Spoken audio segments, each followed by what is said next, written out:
أهلا بكم يا رفاق، نلتقي مجددا لنشارك حماس المستديرة ومتابعة مواعيد مباريات المنتخب القطري العنابي للشباب تحت 20 عام ضمن تصفيات كأس آسيا، حيث يستعد المنتخب القطري لخوض 3 مواجهات قوية للعبور نحو النهائيات القارية ضمن منافسات المجموعة الخامسة على أرضه في الدوحة.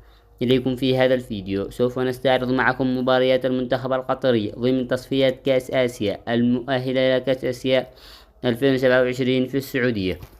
المباراة الأولى قطر ضد عمان يوم الاثنين 31 أغسطس 2026 في تمام الساعة 7 مساء على توقيت مكة المكرمة.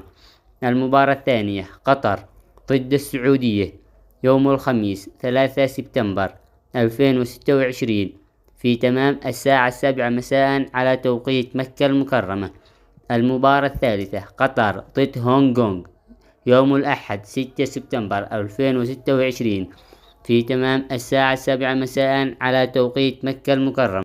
ختاما نتمنى كل التوفيق للمنتخب القطري في هذا المشوار القاري الهام، ونتطلع لرؤية مباريات ممتعة ومليئة بالأهداف. لا تنسوا دعمي ومتابعتي في كل جديد، وإلى لقاء في تغطية رياضية قادمة.